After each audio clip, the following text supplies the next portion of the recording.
Hello everyone, मेरा नाम मयंक कुमार है। मैं आप लोग को आज स्ट्रक्चर ऑफ एटम पढ़ाने वाला हूँ। स्ट्रक्चर ऑफ एटम का शुरुआत करने वाला हूँ इस टॉपिक का। तो हम लोग जो पहले पढ़े थे एटम के बारे में पढ़ रहे थे। हम लोग क्या पढ़ चुके थे, इसको हम पहले डिस्कस कर चुके हैं। जैसे कि हम क्या एंशिएंट एटॉमिक थ्योरी पढ़ चुके हैं। हम लोग पढ़े ना एंशिएंट एटॉमिक थ्योरी, जिसमें हम लोग लिसिपस, डेमोक्रिटस या फिर जो इंडियन फिलोसफर थे क्या महर्षि कर्नल, उनके बारे में पढ़ चुके थे। ये कब आया था ऑलमोस्ट, हम अराउंड 400 BC के ऑलमोस्ट का जो फिलोसफर थे जो एटम के बारे में जो बताते थे, क्या बताते थे कि एटम क्या है, इनडिविजिबल है, अनकटेबल, उसको हम तोड़ नहीं सकते। हम यहाँ पढ़ चुके थे। हम लोग डाल्टन एटॉमिक थ्योरी भी पढ़ चुके हैं। हम लोग इसी सीक्वेंस से पढ़ रहे थे। तो ही जब हम एटम पढ़ रहे थे तो वहीं पर हम लोग थोड़ा सा टॉपिक चेंज किए, एटॉमिक मास बारे में पढ़ने लगे। एटॉमिक मास पढ़े तो मोलिकुलर मास भी पढ़ लिए, फिर केमिकल फार्मूला लिखना सीखे, केमिकल फार्मूला का नाम कैसे होता है उसका नाम लिखना सीखे। एक्चुअली हम लोग इसी सीक्वेंस में पढ़ने वाले हैं। तो आज हम लोग पढ़ेंगे डाल्टन एटॉमिक थ्योरी तो पढ़ लिया। आज हम लोग पढ़ने वाले हैं एक थॉमसन मॉडल। हाँ, जे थॉमसन मॉडल पढ़ने वाले हैं आज का टॉपिक क्या रहेगा हम लोग का, थॉमसन मॉडल ऑफ एटम, जो कि 1898 में है। तो हम इसके बारे में तो पढ़ चुके हैं एटॉमिक थ्योरी में। डाल्टन एटॉमिक थ्योरी क्या था ना, ये जो था ना Dalton atomic theory first scientific theory था। क्या था? फर्स्ट थ्योरी, ऐसा लिख सकते हैं, फर्स्ट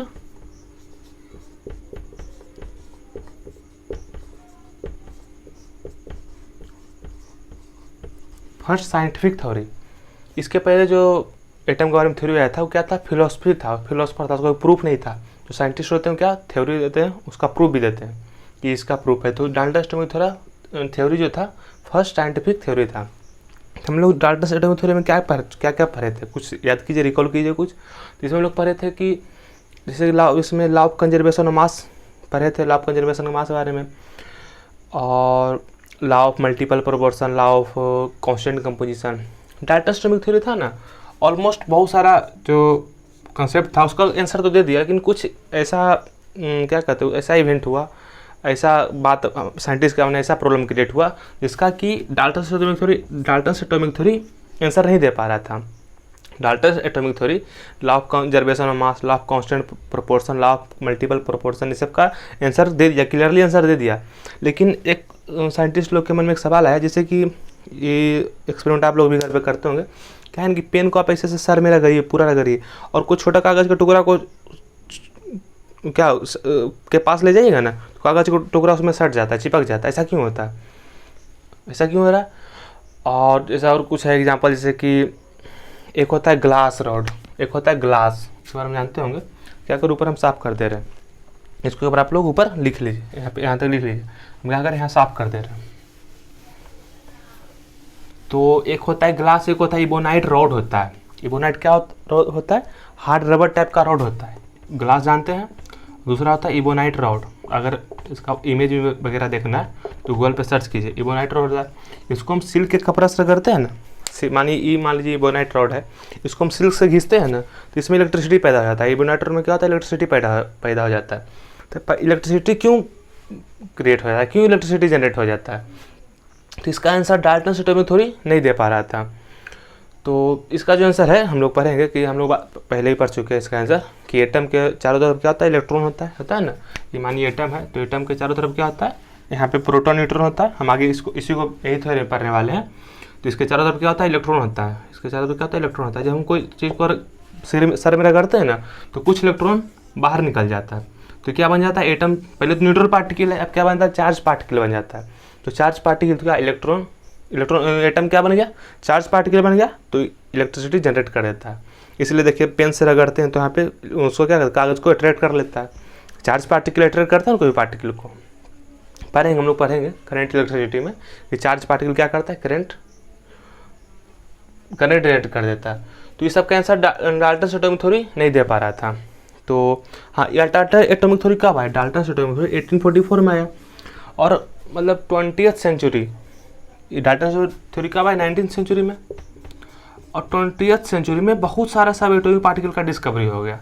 कब, 20th सेंचुरी। 20th सेंचुरी मतलब 1900 से 1900 ईस्वी के बाद, 1900 से 1999 इसको क्या बोल देंगे हम लोग, 20th सेंचुरी, नहीं सॉरी, हाँ, 20वीं सेंचुरी में बहुत सारा सब एटॉमिक पार्टिकल का डिस्कवरी हो गया, बहुत सारा डिस्कवरी, जैसे कि हम टेबल बनवाए थे आपको इलेक्ट्रॉन प्रोटॉन न्यूट्रॉन का, क्या सब एटॉमिक पार्टिकल एटम इसी यही तीन चीज़ से मिलकर बना हुआ है। किससे इलेक्ट्रॉन प्रोटॉन न्यूट्रॉन का से मिलकर बना हुआ। इलेक्ट्रॉन का डिस्कवरी कब हुआ था, कुछ याद है आपको? इलेक्ट्रॉन का डिस्कवरी 1897 में हुआ था जे थॉमसन के द्वारा। और प्रोटॉन का डिस्कवरी हुआ था, टेबल में पीछे देखिए, टेबल बना हुआ आपके पास। प्रोटॉन का डिस्कवरी अगर नहीं बनता है यहाँ पे खुद से लिख लीजिए। प्रोटॉन का डिस्कवरी हुआ था 1919 में, 1919 में रदरफोर्ड के द्वारा, अर्नेस्ट रदरफोर्ड के द्वारा। और न्यूट्रॉन का डिस्कवरी हुआ जेम्स चैडविक द्वारा 1932 में। तो देखिए सब क्या सब एटॉमिक पार्टिकल का डिस्कवरी हो गया। 1897 में 1897 में किसका डिस्कवरी हुआ? इलेक्ट्रॉन का। और डाल्टन एटॉमिक थ्योरी कब आया? 1844 में, इससे पहले है। तो जब भाई कोई साइंटिस्ट है, हम खुद हैं मानिए, हमको जब पता ही नहीं कि एटम इलेक्ट्रॉन से मिलकर बना हुआ, तो हम कैसे इलेक्ट्रॉन के बारे में कुछ बता पाएंगे? तो जब डाल्टन अपना थ्योरी लिख रहे थे तो उनको इलेक्ट्रॉन के बारे में कुछ पता ही नहीं था, थोड़ा सा भी जानकारी नहीं था कि इलेक्ट्रॉन होता है, कि इलेक्ट्रॉन एटम जो इलेक्ट्रॉन से मिलकर बना हुआ। तो जो डाल्टन है, डाल्टन की थ्योरी में आप गौर कीजिएगा, कहीं पे इलेक्ट्रॉन का यूज नहीं आता है, इलेक्ट्रॉन का कोई मतलब ही नहीं बनता है। हाँ, यही हम जब पढ़ेंगे J Thomson model of atom, समझिए ना बात को, कि डाल्टन के थ्योरी में इलेक्ट्रॉन का कोई बात नहीं किया, कोई चर्चा नहीं है। लेकिन जब हम पढ़ेंगे जे थॉमसन मॉडल, तो यहाँ पे कब आया? 1898 में आया। और इलेक्ट्रॉन डिस्कवरी का हुआ 1897 में। तो यहाँ पे हम इलेक्ट्रॉन के बारे में पढ़ेंगे, इलेक्ट्रॉन के बारे में जानेंगे कि एटम जो है इलेक्ट्रॉन से कैसे मिलकर बना हुआ। तो इसी को हम लोग पढ़ेंगे। आप लोग याद है इलेक्ट्रॉन प्रोटॉन न्यूट्रॉन के बारे में? इलेक्ट्रॉन का मास निग्लिजिबल होता है। एक टेबल देखें, टेबल बनाए होंगे आप लोग को, टेबल पीछे लिखा दिए थे, उसका मास क्या होता है, उसका चार्ज क्या होता है, सब बारे में वहाँ पे लिखा है। तो आप यहाँ पे आप जाकर आप वापस लिख लेंगे, क्योंकि यहाँ पे वापस बनाने का कोई मतलब नहीं बनता, बहुत ज़्यादा टाइम बर्बाद हो जाएगा। तो हम लोग क्या करने वाले हैं, डाल्टन एटॉमिक थ्योरी तो पढ़ लिए हम लोग, अब J Thomson model of atom शुरू करने वाले हैं। इसको एक बार आप लोग लिख लीजिए। अच्छा, मैंने साफ कर दिए। एक बात आपको बता दे रहे हैं कि क्या लिखा है पे, आइंस्टीन लिखा हुआ, आइंस्टीन। आपके बुक में लिखा, आपके कॉपी में तो लिखा हुआ होगा। तो हम लोग यहाँ पे जो है जो हम लोग लेक्चर है, लेक्चर का सीरीज है, यहाँ पे हम लोग थॉमसन मॉडल ऑफ एटम देख लेंगे, पढ़ लेंगे। ये क्या था? ये तो था नील्स बोर थ्योरी, शायद कौन था ये? बोर्स थ्योरी क्या था? रदरफोर्ड। हाँ, जो भी रदरफोर्ड मॉडल्स ऑफ एटम होगा, तो ये सबको हम यहाँ पे देख लेंगे, यहीं पे सीख लेंगे। लेकिन जो आइंस्टीन जो मॉडल ऑफ एटम दिए, या फिर हाइजेनबर्ग जो मॉडल ऑफ एटम दिए, या फिर क्वांटम मैकेनिक्स, ये सबको हम कॉलेज में पढ़ेंगे। मेरा भी जब फर्स्ट सेमेस्टर था ना अपने कॉलेज में, तो फर्स्ट सेमेस्टर में हम आइंस्टीन का थ्योरी और क्वांटम मैकेनिक्स पढ़े थे हम लोग। हाइजेनबर्ग इनका जो थ्योरी का नाम है, इनका मॉडल का नाम है हाइजेनबर्ग अनसर्टेनिटी प्रिंसिपल। इसको हम लोग 12 में पढ़ते हैं, यहाँ पे हम लोग नहीं पढ़ेंगे, 12 में पढ़ेंगे। तो हम लोग बोर्स मॉडल ऑफ एटम तक पढ़ने वाले हैं, वहाँ से हम ताकि इलेक्ट्रॉनिक कन्फिगरेशन लिखना सीख जाएं। इसको एक बार आप लोग लिखिए, फिर हम लोग आगे कंटिन्यू करते हैं। एक बार और हम जितना बात इसके पहले बताए हैं, एक बार और हम आपको रिवाइज करा दे रहे हैं। हम लोग एटम के बारे में पढ़े थे, एटम के बारे में बहुत पहले से पढ़े थे, अराउंड 400 BC से पढ़ रहे थे एटम के बारे में। तो वहाँ पे क्या हुआ, एंशिएंट फिलोसफर आए, वो सब कुछ थ्योरी दिए, उनको मान लिए कुछ, फिर समय बीता गया। जो फर्स्ट साइंटिफिक थ्योरी था, क्या कौन दिए थे? डाल्टन्स। लेकिन डाल्टन्स का थ्योरी परफेक्ट नहीं था, उसके बीच में बहुत सारा थ्योरी आया, लेकिन वो ज़्यादा इंटरेस्टिंग इन्फॉर्मेशन नहीं दे रहा था, ज़्यादा हमारे काम का नहीं था। जो हमारे काम का वही पढ़ेंगे हम लोग यहाँ पे। तो फिर डाल्टन एटॉमिक थ्योरी है। डाल्टन एटॉमिक थ्योरी है जो है ना, फर्स्ट साइंटिफिक थ्योरी है, साइंटिफिक बेस्ड पे है वो। तो लेकिन वो भी क्या था, परफेक्ट नहीं था, वो भी सारा क्वेश्चन का आंसर नहीं दे पा रहा था। जैसे कि हम आपसे क्वेश्चन पूछे थे कि सिल्क से इबोनाइट और या ग्लास को घिसने से क्यों इलेक्ट्रिसिटी पैदा होता है, क्यों इलेक्ट्रिसिटी जनरेट होता है, तो इसका आंसर डाल्टन एटॉमिक थ्योरी नहीं दे पा रहा था। तो कोई भी चीज़ का डिस्कवरी कैसे होता है, मतलब ऐसा थोड़ा कि हम लोग पढ़ने वाले थॉमसन के मन में चलो एटम का डिस्कवरी करते, नहीं। थॉमसन का कुछ सवाल था, उसका आंसर उनको नहीं मिल रहा था, इसलिए उस पर रिसर्च किए, खोज किए, तब जाके थ्योरी डिस्कवर कर पाए। हम लोग समझते हैं ना कि एक बात हिंदी में बोला जाता है, आवश्यकता ही आविष्कार की जननी। जब हमारा आवश्यकता रहेगा तभी हम कोई चीज़ का डिस्कवरी कर पाएंगे, तभी हम कोई चीज़ का आविष्कार कर पाएंगे। तो फिर हम लोग थॉमसन आए, थॉमसन इलेक्ट्रॉन का डिस्कवरी किए, थॉमसन मॉडल दिए। उनका भी एटम परफेक्ट नहीं था, उनका भी एटॉमिक थ्योरी परफेक्ट नहीं था, उनका भी थ्योरी में कुछ डिमेरिट था, ड्रॉबैक्स था। तो फिर रदरफोर्ड आए, रदरफोर्ड भी कुछ थ्योरी दिए, उनका मॉडल में भी ड्रॉबैक था। फिर हाइजेनबर्ग आए, फिर बोर्स मॉडल ऑफ एटम आया, फिर हाइजेनबर्ग आया, फिर आइंस्टीन आए, फिर क्वांटम मैकेनिक्स आया, तो धीरे धीरे डिस्कवरी होते गया। कोई भी जो हम लोग थ्योरी पढ़ने वाले कोई परफेक्ट नहीं है। हम लोग थ्योरी पढ़ेंगे, उसका फिर ड्रॉबैक पढ़ेंगे, उसमें क्या कमी रह गया, किस सवाल का आंसर नहीं दे पाया। जैसे कोई भी थ्योरी रहेगा तो परफेक्ट रहेगा तभी उसको मानेंगे, परफेक्ट नहीं था, वो 100% परफेक्ट नहीं हो पा रहा था, लेकिन जो थोड़ा सा अच्छा था उसके बारे में पढ़ेंगे। तो यहाँ पे हम लोग क्या करेंगे, स्ट्रक्चर एटम में क्या डिस्कस करने वाले हैं हम लोग। जैसे कि एटम है, एटम का तो हम लोग फिजिकल मैंने एटम का ऊपरी भाग के बारे में तो पढ़ लिए कि एटम क्या होता है। हमारा शरीर 99% एटम से मिलकर बना हुआ है। मतलब एटम का साइज़ क्या होता है, शेप क्या होता है, मास क्या होता है, सब कुछ हम पढ़ चुके हैं। अब एटम का हम अंदर देखने वाले हैं। जैसे कि मार्कर है, मार्कर को अगर हमको अच्छे से जानना है, ये तो आप देख के बता दे रहे हैं कि ब्लैक कलर का मार्कर है, लेकिन इसको हम और अच्छे से जानना है तो क्या करें, इसको खोल के देखना पड़ेगा, इसको पूरा खोल के देखना पड़ेगा कि इसके अंदर क्या है। तो हम एटम को यहाँ पे खोल के देख रहे हैं कि एटम के अंदर क्या है, बाहर के बारे में बात नहीं करेंगे। हम लोग मास के बारे में बात कर चुके हैं, तो हम लोग यहाँ पे तो पहला थ्योरी है थॉमसन्स मॉडल ऑफ एटम, हम यही पढ़ने वाले हैं। अच्छा, यही बात बोल रहे थे ना कि साइंटिस्ट लोग के मन में आया कहाँ से कि हमको एटम का डिस्कवरी, एटम में अंतर क्या मतलब क्या कहते हैं, एटॉमिक थ्योरी देना चाहिए। क्यों आया, क्योंकि जब कार्बन का एलिमेंट था, और फिर क्या है, कार्बन का एलिमेंट है, फिर क्या है, नाइट्रोजन का एलिमेंट है, दोनों एलिमेंट है। कार्बन का एलिमेंट किससे मिलकर बना हुआ है, कार्बन के एटम से मिलकर बना हुआ है, और नाइट्रोजन का एलिमेंट नाइट्रोजन के एटम से मिलकर बना हुआ है। ये सब बात तो सबको पता था, लेकिन दोनों में डिफरेंस क्या है, दोनों तो एटम से मिलकर बना हुआ है, नाइट्रोजन भी और कार्बन भी। हम लोग एटम के बारे में जानते हैं कि एटम के पास इलेक्ट्रॉन होता है, प्रोटॉन होता है, न्यूट्रॉन होता है। आखिर दोनों में अंतर क्या है, दोनों में ही अंतर है कि कार्बन के पास 6 प्रोटॉन है, 6 इलेक्ट्रॉन और 6 न्यूट्रॉन है, लेकिन नाइट्रोजन के पास कितना है, 7 प्रोटॉन है, 7 इलेक्ट्रॉन है और 7 न्यूट्रॉन है। यही है कार्बन और नाइट्रोजन के बीच डिफरेंस। तो क्या थ्योरी डाल्टन से बात को बता पाए थे, नहीं डाल्टन बता पाए, नहीं थॉमसन बता पाए। हम लोग जैसे आगे पढ़ेंगे तो पता लगेगा कि दोनों में डिफरेंस क्या है। तो यही सब कारण था। कोई भी चीज़ का डिस्कवरी कब होता है, जब हमको कुछ ढूंढने का इच्छा होता है। तो जो मॉडल है उससे हम लोग पता करते हैं कि कार्बन के या कोई भी दो एटम है, कोई भी दो एलिमेंट है, उसके बीच का एटम का डिफरेंस क्या है। बाकी है तो दोनों एटम ही, कार्बन भी एटम ही है, नाइट्रोजन भी एटम ही है। कार्बन भी इलेक्ट्रॉन प्रोटॉन न्यूट्रॉन से मिलकर बना हुआ है, नाइट्रोजन भी इलेक्ट्रॉन प्रोटॉन न्यूट्रॉन से मिलकर बना हुआ है। दोनों में अंतर क्या है, इसको हम आगे डिस्कस करने वाले। अंतर देखिए यहाँ पे बता दिए, इसको पहले बताए नहीं, अगर नहीं जानते तो कोई टेंशन नहीं। हम लोग आगे डिस्कस करने वाले कि कार्बन के पास 6 प्रोटॉन 6 इलेक्ट्रॉन और 6 न्यूट्रॉन होता है, और नाइट्रोजन के पास 7 प्रोटॉन 7 इलेक्ट्रॉन और 7 प्रोटॉन 7 इलेक्ट्रॉन और 7 न्यूट्रॉन होता है। चलिए इसी को डिस्कस करने वाले हैं। सबसे पहले हम थॉमसन मॉडल ऑफ एटम शुरू करने वाले हैं। काफ़ी ईजी है, थॉमसन मॉडल ऑफ एटम बहुत ही ईजी है। तो आज का लेक्चर बहुत छोटा रहेगा, हम लोग अगले लेक्चर में रदरफोर्ड मॉडल ऑफ एटम पढ़ेंगे, वो थोड़ा सा इंटरेस्टिंग है, उसमें थोड़ा समझना पड़ेगा आपको। तो आज का टॉपिक जो रहेगा काफ़ी ईजी रहेगा। यहाँ पे हम लोग थॉमसन मॉडल ऑफ एटम पढ़ने वाले हैं। तो थॉमसन मॉडल ऑफ एटम कब आया था, 1898 में आया था। तो इस टाइम तक क्या इलेक्ट्रॉन का डिस्कवरी हो चुका था। तो इसमें लिख लीजिएगा आप लोग, प्ले सुन लीजिए। इसमें क्या बोला गया ना कि आप थॉमसन मॉडल ऑफ एटम को समझ सकते हैं वाटरमेलन का समझ सकते हैं, एक एटम समझ सकते हैं। बड़ा साइज देख के समझिए, वाटरमेलन एटम तो बहुत छोटा ना होता है, तो उसको विजुलाइज कर रहे थे हम, उसको क्या मान रहे हैं, एटम को वाटरमेलन मान ले रहे हैं। तो वाटरमेलन में क्या होता है, एक लाल हिस्सा होता है, एक होता है क्या होता है बीज होता है उसमें। वाटरमेलन में खाने वाला पार्ट होता है और बीज होता है, दोनों उसमें क्या होता है, अरेंजमेंट क्या रहता है।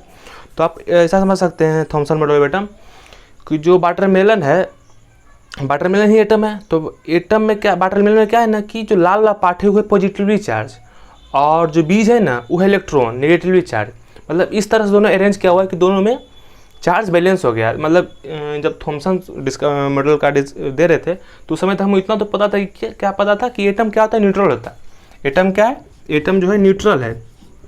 तो क्या कहते हैं, एटम न्यूट्रल है, और इस टाइम तक इलेक्ट्रॉन का डिस्कवरी हो चुका था। तो अगर एटम में इलेक्ट्रॉन है तो वहाँ पे कुछ इलेक्ट्रॉन है, मतलब वहाँ पे निगेटिव चार्ज है, यानी कि वहाँ पे कुछ पॉजिटिव चार्ज भी होगा ही। तो अब ऐसा समझ सकते हैं कि जो वाटरमेलन का है रेड वाला पार्ट क्या है, पॉजिटिवली चार्ज है, और उसका बीज क्या है, निगेटिवली चार्ज। बस यही है। इसका और बहुत सारा नाम दिया गया, resin model, plum pudding model. Plum pudding मिठाई होता है क्या, मिठाई नहीं क्या, हाँ मिठाई होता है, देखिएगा। और इसको आप ऐसा समझ सकते हैं, और एग्जाम्पल ले सकते हैं इसका, जैसे कि लड्डू में क्या होता है, लड्डू क्या चीज़ से मिलकर होता है, लड्डू में बीच में देखते हैं क्या खीरा का बीज रहता है, लड्डू बीज रहता है खीरा का बीज। तो अब खीरा का बीज को इलेक्ट्रॉन समझ सकते हैं, और पूरा लड्डू क्या समझ सकते हैं, positively charge atom, positively charge. Positive charge समझ सकते हैं लड्डू को, और खीरा के बीज को क्या समझ सकते हैं, इलेक्ट्रॉन। देखिए यहाँ पे लिख दिया कि atom possess spherical shape. Atom कैसा शेप है, स्फेरिकल शेप है, और इसका रेडियस कितना है 10⁻⁻10 मीटर इसका रेडियस है। Positive charge is uniformly distributed. Positive charge है जो यूनिफॉर्मली डिस्ट्रीब्यूटेड है ओवर द सब जगह क्या है, यूनिफॉर्मली डिस्ट्रीब्यूटेड है। Electrons are embedded into it. Electron क्या है उसमें अंदर में घुसा हुआ है। In such a manner as to give the most stable electrostatic arrangement. इस तरह से अरेंज क्या हो कि उसमें कोई प्रॉब्लम नहीं, उसका इलेक्ट्रोस्टैटिक मतलब उसमें चार्ज बैलेंस रहे इस तरह से। तो सिंपल सा बात है कि थॉमसन मॉडल के समय पे हमको इलेक्ट्रॉन का पता था और ये भी पता था कि एटम क्या है, न्यूट्रल है। दोनों की सेटिस्फाई कर दिए दोनों कंडीशन को। तो यही था थॉमसन मॉडल ऑफ एटम। इसमें और 2-3 पॉइंट हम यहाँ पे ऐड कर दे रहे हैं, बस यही हो जाएगा खत्म। तो इसको एक बार आप लोग लिख लीजिए। इसमें हम जो बात अब डिस्कस की उसको लिख दिए कि many different names are given to this model. इस मॉडल का बहुत सारा नाम दिया गया, watermelon model, plum pudding model, raisin pudding model. और इस मॉडल का जो है थॉमसन मॉडल एटम का इम्पोर्टेंट पॉइंट ये था कि this model is that the masses of the atom, जो एटम का मास था, is assumed to be uniformly distributed over the atom. मतलब जो एटम का मास था, थॉमसन मॉडल एटम का मास था, वो हर जगह यूनिफॉर्मली डिस्ट्रीब्यूटेड था, हर जगह समान था, हर जगह एक जैसा था। ऐसा नहीं कि मानिए एटम है तो इसका मास यहाँ पे ज़्यादा है, यहाँ पे कम है, यहाँ पे मास है, यहाँ पे कम है, ऐसा कुछ नहीं था।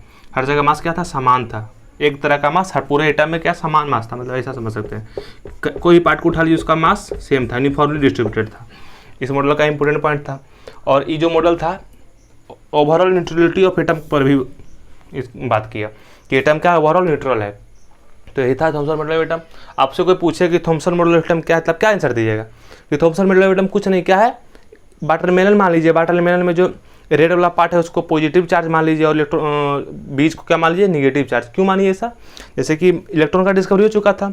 अगर बीज अगर निगेटिव चार्ज है तो एटम तो क्या हो जाएगा, बीज मान लीजिए अगर निगेटिवली चार्ज है, इलेक्ट्रॉन है, तो एटम क्या हो जाएगा, निगेटिवली चार्ज हो जाएगा।